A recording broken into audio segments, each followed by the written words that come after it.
Mickey's Easter Hunt. Mickey was hosting a big Easter party at the clubhouse. "We're here to help you get ready for the party," Minnie said. "Goofy Bunny at your service, sir," Goofy chuckled. "We're ready to hop to it and start decorating." Daisy looked around. "Well, we won't get too far without the streamers and party decorations. Donald was supposed to bring them, but I don't see him anywhere. Can you find Donald? Lift the flap to see who's at the door."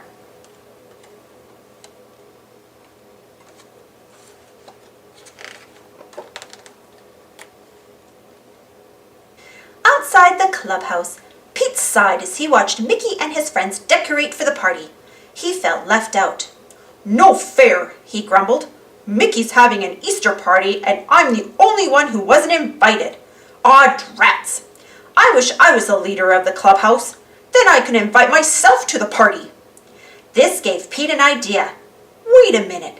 If I can trick Mickey into leaving the clubhouse, I can sneak in and take over as leader."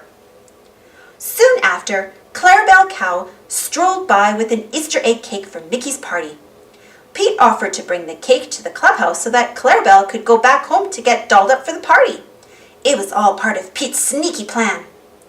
Pretending to be Clarabelle over the phone, Pete asked Mickey to pick up the cake at the bakery. With Mickey on his way out the door, Pete had to think quickly. He needed a tricky way to get into the clubhouse. A disguise. He ducked behind a tree to change. What is Pete's sneaky disguise? Look behind the tree to find out.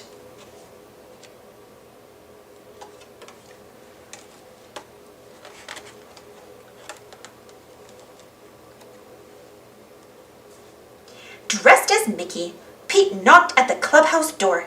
Minnie answered it. Hiya, Minnie," Pete said in a high-pitched voice. "It's me, Mickey, and I'm back with the cake." Minnie knew right away that something was wrong. If you're Mickey, then tell me the magic words that open the clubhouse." Pete began to stammer. Piska, Poska, Pete the cat, Mickey, Mooser, Mickey Mouse. Those were definitely not the magic words. Suddenly, the clubhouse started to come apart and pieces floated off into the sky. When Mickey returned from the bakery, he couldn't believe his eyes. "Where's the clubhouse?" cried Mickey. "And what happened to Minnie, Goofy, Daisy, and Donald?" Just then, Professor Von Drake zoomed overhead on his jetpack and told Mickey he'd just seen the clubhouse pans flying by. "According to my calculations," explained the professor, "the pans landed exactly 15 steps away from where you're standing. Count 15 steps, then lift the flap to find the clubhouse pants."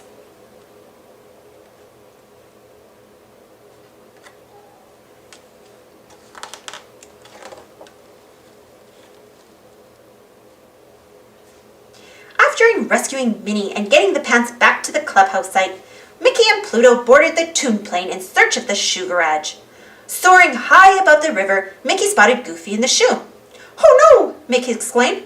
"Goofy's headed for a waterfall!" Thump!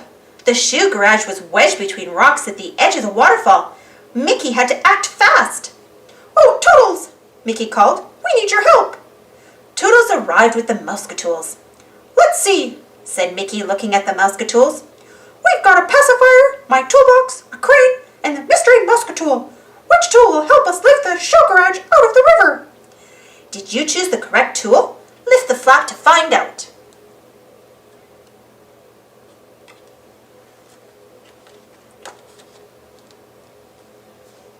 With the shoe garage safely back in place, it was time to look for the head of the clubhouse. "Come on, Pluto, let's go," Mickey said as he jumped into the Toon car. Not far down the road, Mickey and Pluto saw the clubhouse head bobbing atop a blast of water from a broken fire hydrant. Poor Daisy was in the cup car, which kept circling around the clubhouse head. "Mickey, I'm starting to get dizzy. Please get me down." "I'll have you down in a jiffy," Mickey assured Daisy. He twisted and turned the flower-shaped valve on the fire hydrant with his hands, but he just couldn't tighten it. I think this is a job for a Mousecatool. Oh, Toodles." Which tool should Mickey use to fix the hydrant? Lift the flap to find out.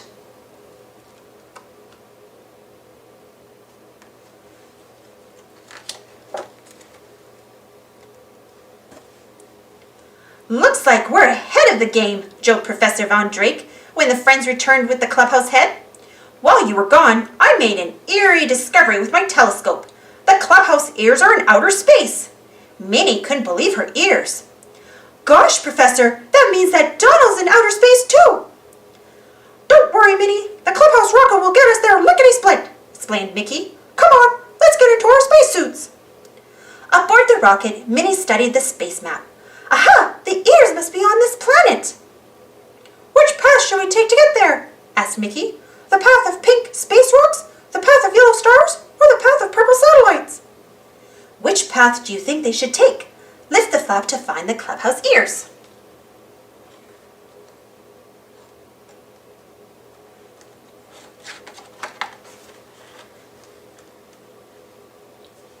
The clubhouse was almost back together, but one piece was still missing. The glove balloon! Cried Mickey. That's where I put all of our Easter eggs, but we've looked everywhere. We'll never find it.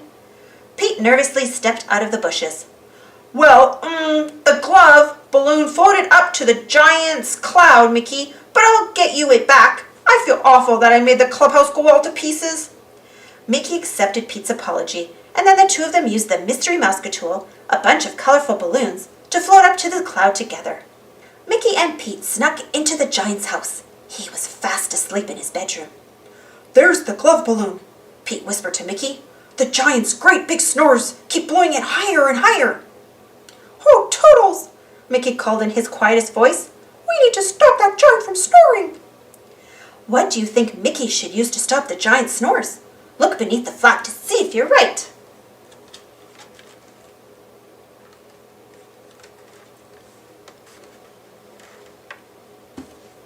Back at the clubhouse, the friends cheered for Pete and Mickey. Oh boy, being helpful is hard work, Pete said, reaching into his back pocket for his handkerchief. Hey, what's this? Well, paint me a polka-dotted bunny rabbit. It's an invitation to your party. Oh, why, sure, Pete, Mickey said. I invited all my friends to the party. Great job, everybody. We put all the clubhouse pieces back together again. Do you remember how we found each piece? First, we counted 15 steps to find the pants. Then we used a crane to rescue Goofy and the shoe garage from the waterfall. Next, we used a wrench to turn off the fire hydrant and save Daisy and the head. Then we zoomed into outer space and followed the path of yellow stars to find Donald in the ears. Finally, we used balloons to float up to the giant and a pacifier to stop his snoring and retrieve the glove balloon. Super cheers! Happy Easter! Thanks for watching. Don't forget to subscribe and share. And follow me on Instagram and Twitter. And for more Mickey Minnie Mouse stories, check out my Mickey Minnie Mouse playlist. And if you enjoyed this story, don't forget to give this video a thumbs up. Thank you so much for your support, and we'll see you all in the next adventure.